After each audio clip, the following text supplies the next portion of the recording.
Number में इतनी गलत आदत आपके जीवन में है कि रिवर्स में आना आपके लिए रियली टू मच डिफिकल्ट यदि आपको लगता है तो तीसरे नंबर में आपका माइंड बच जाए, मन। 4 महीने के प्रवचन के बाद आप मुझे पूछोगे महाराज साहब what you wish from us, आप हमसे क्या उम्मीद करते हो? बस 3 ही उम्मीदें, या तो परिवार को बचा लो, या तो आपके जीवन को बचा लो, और आपका जीवन न भी बच जाए तो कम से कम आपके मन को बचा लो। सच बोलो, इसमें तो कोई गली तो नहीं निकलेगी ना महाराज साहब। इसके मैं नीचे उतर गया ना, कम से कम आपके मन को बचा लो महाराज साहब। ठीक है, अभी मेरा मन का जो एटीट्यूड था ना महाराज साहब, सब गलत एटीट्यूड से रिवर्स हो करके राइट एटीट्यूड पे आ गया हूं। समझ गया? मैं आपको बताऊं, 5 ही मिनट प्रवचन की बची है। मैं भी छत्तीसगढ़ में चातुर्मास किया, रायपुर में मेरा दुर्ग में प्रवचन चलता था, और ये प्रवचन में हर जगह ये टॉपिक कहीं ना कहीं इधर उधर से आता था। ये टॉपिक को लेकर के एक भाई मेरे पास आए, महाराज साहब हस्तक्षेप डालेंगे क्या? मैंने डालता हूं, और अपने सामने मुझे फाइल रखी। महाराज साहब ये फाइल, एक ही पार्टी में 35 लाख मुझे लेने के लिए जाना है, और ये फाइल ऐसी है कि यदि मैंने कोर्ट में रखी तो उसके बाप की ताकत नहीं कि वो ना बोल सके, और इनकी स्थिति महाराज साहब ठीक नहीं है। 35 लाख को लेकर के महाराज साहब 4 साल से मन में एक तनाव चल रहा है।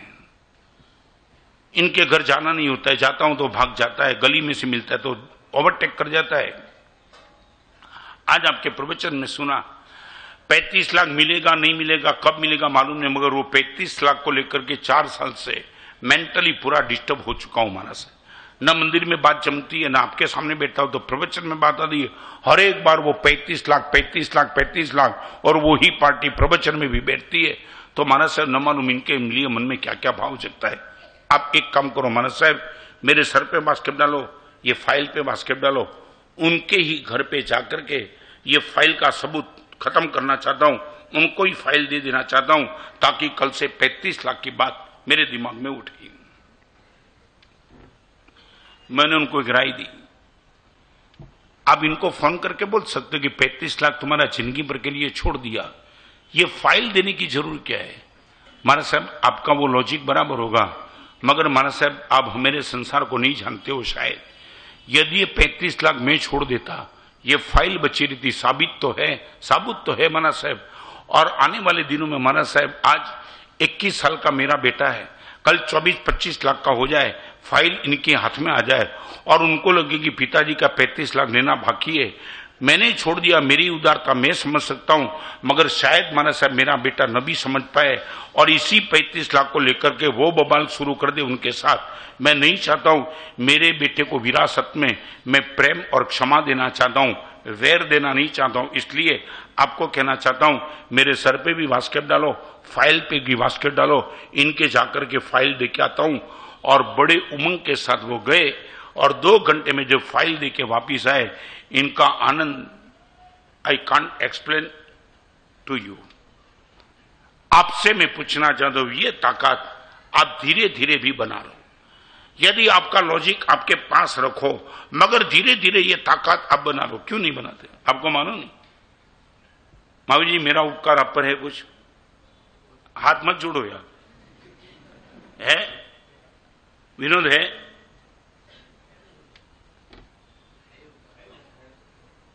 क्या रोते रोते बोलते हो यार? क्या है? एक ट्रक ड्राइवर था ना, मर के स्वर्ग में गया। ट्रक ड्राइवर ईमानदार था, और जैसे ही स्वर्ग में गया, वो स्वर्ग की बात जो चलती है, चित्रगुप्त ने चोपड़ा खोला, वो खोलने के पहले उसने बोला कि मैंने जिंदगी में कभी कोई अच्छा कार्य नहीं किया, फिर भी तुमने मुझे स्वर्ग में बुलाया, तो मैं रीजन जानना चाहता हूं। मेरे जीवन में मैंने कोई अच्छा कार्य ऐसा नहीं किया कि वो मरने के बाद मुझे स्वर्ग मिले, मगर फिर भी तो गलत एड्रेस पे तो डिलीवरी नहीं हो चुकी। हाँ, जानना चाहता हूं, please you give me reason why I am in heaven. और उसने बोला वो भी तो आपका चोपड़ा सब देख लिया, जीवन का कहीं भी आप मंदिर में नहीं गए, कभी परमात्मा का नाम भी नहीं लिया, सब आपकी डेबिट साइड है, मगर एक प्लस साइड है। कौन सी? वो हैरान कि कौन सी ऐसी प्लस साइड है कि मुझे स्वर्ग मिल गया। तो वो चित्रगुप्त ने उनको बुला दिया, आप ट्रक इतनी रफ चलाते हो कि बीच में जो भी आए उसको भगवान का नाम याद आ जाता था, ये आपकी क्रेडिट है। तुमने भगवान का नाम नहीं लिया मगर कितने लोगों को भगवान का नाम याद करा दिया, ये गोज टू यू।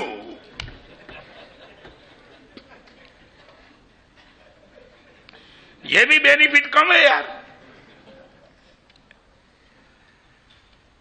4 विकल्प आपके सामने रखना चाहता था, आज सिर्फ एक में ही खत्म हो गया। कृतज्ञ, उपकार लेते चलो, याद मत करो, ये बदमाशी।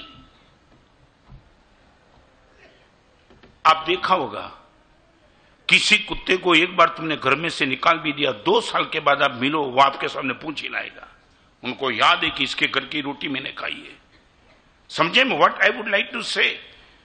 भले 2 साल तुमने घर से निकाल दिया, उधर उधर घूमता था, मगर वो उनको याद है कि इसके घर की रोटी मैंने खाई है। कुत्ते के मन में भी ये स्टोरेज है। और मैं तो आपको कहना चाहता हूं, भगवान की कृपा से मोबाइल में ये व्यवस्था है, सेव, डिलीट एंड फॉरवर्ड, है ना विनोद? सेव करो, डिलीट करो, और ये एडवांस टेक्नोलॉजी की व्यवस्था तुम्हें पता है। हाँ, लड़का है ना, स्कूल में गया और स्कूल में फेल हो गया, तो टीचर ने उनको बुलाया, तेरा रिजल्ट बहुत बेकार है। लड़का शरारती था, बोल दिया रिजल्ट बेकार है, कल मम्मी को लेके आ। और जैसे ही वो लड़के को टीचर ने डांटा, मम्मी को बुला के ला। और लड़के ने पूछा मम्मी को नहीं बुलाया तो? नहीं बुलाया तो उस टीचर ने कहा तेरा रिजल्ट कल फेसबुक पे रख देती हूं। नहीं मम्मी को लेके आता हूं। अभी वो जनरेशन मां से नहीं डरती है, फेसबुक से डरती है।